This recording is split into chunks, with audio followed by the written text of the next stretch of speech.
हाँ जी, तो स्टूडेंट्स अस्सलाम वालेकुम। तो स्टूडेंट्स अब हम अपनी एक्सरसाइज 3.2 का आगाज़ करने जा रहे हैं। तो जैसे कि आपको मैंने इससे पहले एक वीडियो प्रोवाइड की थी थ्योरम ऑफ कॉशी-रीमन इक्वेशंस, तो आपने उसको देख लेना है लाजमी। तो स्टूडेंट्स इसमें वो कहता है कि आपने प्रॉब्लम 1 एंड 2 में क्या करना है, गिवन फंक्शन को पहले ये करना है कि वो एनालिटिक है फॉर ऑल जी। वो कहता है कि आपके पास जो गिवन फंक्शन है वो एनालिटिक है, ठीक है। तो एनालिटिक तो है, ये हमें वैसे भी नज़र आ रहा है क्योंकि ये इसकी रैशनल फॉर्म नहीं है, ये सिंपल पॉलिनोमियल फॉर्म है, ठीक है स्टूडेंट्स। उसके बाद वो कहता है कि आपने क्या करना है, जिसको चेक करना है कॉशी-रीमन इक्वेशन के लिए क्या वो सेटिस्फाई करती है कि नहीं। तो स्टूडेंट्स आपने क्या करना है जी, यहाँ पे जी को रिप्लेस करना है पहले एक्स प्लस आयोटा वाई से, और इसकी सिंपल फॉर्म बनानी है। तो चलें करते हैं जिसको रिप्लेस। एफ इंटू आ जाएगा हमारे पास जी की जगह क्या आ जाएगा, X plus iota Y, which is equal to X plus iota Y whole का क्यूब। अब ये ऐसे ही है स्टूडेंट जैसे a प्लस बी होल का क्यूब है, लेकिन कुछ बच्चों को इसका फार्मूला नहीं आता, मैं फार्मूला ही लगाऊंगा, लेकिन आपको बता देता हूँ कि आप कैसे इसको सॉल्व कर सकते हो। आप इस तरह से भी कर सकते हो कि एक्स प्लस आयोटा वाई एक दफ़ा लिख लो और एक दफ़ा इसे लिख लो x plus iota Y whole का स्केयर, क्योंकि बेसिस सेम है फिर से क्यूब भी बन जाएगा। तो आप इसका पहले स्केयर खोल लो a प्लस बी होल का स्केयर और उसको इससे मल्टीप्लाई दोगे तो क्यूब भी फॉर्म आ जाएगी। क्यूब का फार्मूला आपको बताता हूँ क्या होता है जी। क्यूब का फार्मूला स्टूडेंट्स हमारे पास होता है फर्स्ट टर्म का क्यूब प्लस सेकंड टर्म का cube plus 3 into first term into second term into overall question mark X plus iota Y, यानी कि मेन इक्वेशन। ठीक हो गया जी, ये इसकी फॉर्म होती है। आप इससे भी ट्राई कीजिएगा, यही आएगा जो इससे निकलने लगा अभी आंसर। स्टूडेंट्स एक्स का क्यूब हमारे पास आ जाएगा यहाँ पे, और आयोटा का क्यूब मैंने आपको बताया था माइनस आयोटा के इक्वल होता है। उसकी वजह यह है कि क्योंकि हम आयोटा क्यूब को दो हिस्सों में बांटते हैं, आयोटा स्क्वायर डॉट आयोटा में, तो आयोटा स्क्वायर -1 होता है तो माइनस आयोटा बन जाता है ये, तो लिहाजा ये आ जाएगा माइनस आयोटा वाई क्यूब, क्योंकि आयोटा का क्यूब आया plus iota cube Y cube, तो मैंने उसको रिप्लेस कर दिया आयोटा क्यूब को किससे, माइनस आयोटा से वैल्यू पुट करके। तो लिहाजा ये हमारे पास क्या बनता है देखें ज़रा, यहाँ पे आएगा 3x Y iota into X plus iota Y. तो नेक्स्ट इसकी देख लेते हैं इक्वेशन क्या बनती है। तो स्टूडेंट्स ये तो आ गया X cube minus iota Y cube, ठीक है। और इसकी देखते हैं फॉर्म। देखिए x से जब ये मल्टीप्लाई हुआ तो हमारे पास आ गया 3x स्क्वायर वाई आयोटा, और जब इससे मल्टीप्लाई हुआ तो हमारे पास आ गया 3x वाई आयोटा का स्क्वायर, y का भी स्क्वायर आ जाएगा साथ में और आयोटा का भी स्क्वायर। ठीक हो गया जी। अब आपने क्या करना है, रियल नंबर इकट्ठे करना है और अपने इमेजिनरी नंबर इकट्ठे करने हैं। तो लिहाजा स्टूडेंट्स यहाँ पे देखें एक्स क्यूब और अपना ये जो 3x वाई स्क्वायर है ये रियल नंबर हो रहा है, क्योंकि आयोटा स्क्वायर खत्म हो रहा है, यहाँ पे -1 पुट हो जाएगा। तो लिहाजा हम क्या करते हैं, दोनों को इकट्ठा कर लेते हैं। देखें एक्स क्यूब और ये माइनस हो चुका होगा क्योंकि यहाँ पे आ जाएगा -1 से मल्टीप्लाई होने के बाद यहाँ पे माइनस आ चुका होगा, तो ये आ जाएगा X cube minus 3x Y square, ये हमारा रियल नंबर आ गया, यानी कि u आ गया अपना।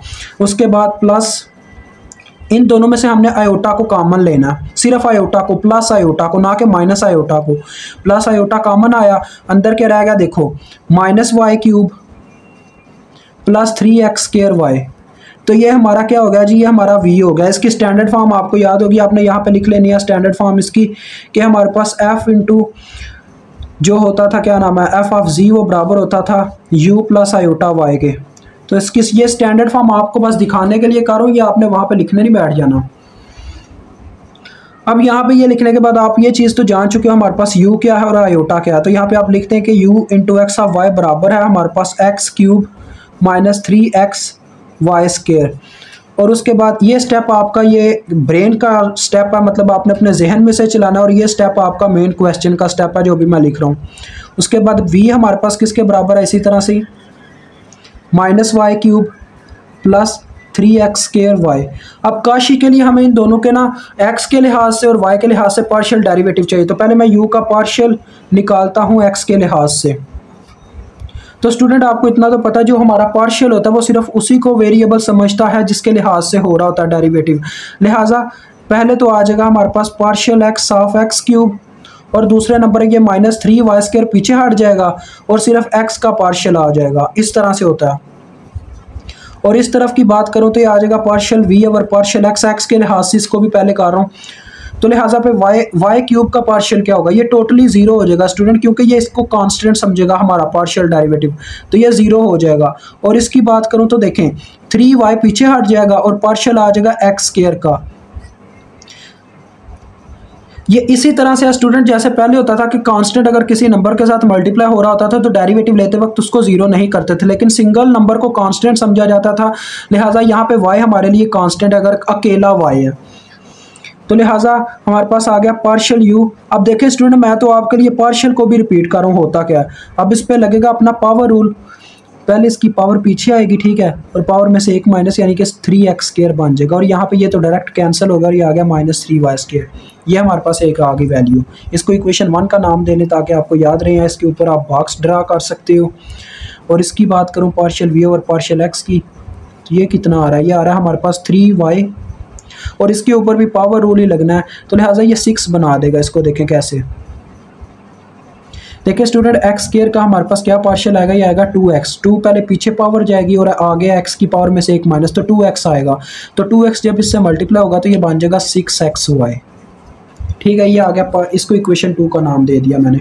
अब मैं u का पार्शियल लूँगा y के मुताबिक, according to y, partial u over partial y, ठीक है। तो देखो स्टूडेंट्स हमारे पास ये था, अब मैं आपको डायरेक्ट भी यहाँ पे करवा सकता हूँ क्योंकि आपको इतना तो पता लग गया कि पार्शियल है क्या चीज़। तो देखो x according to y partial हो रहा है, लिहाजा इसके लिए अब x क्या है, एक कांस्टेंट है, तो ये तो ज़ीरो हो जाएगा, ठीक है, और पार्शियल आ जाएगा इस रकम का -3x पीछे हो गया और पार्शियल आ गया हमारे y का, देखो y स्क्वायर का, ठीक है।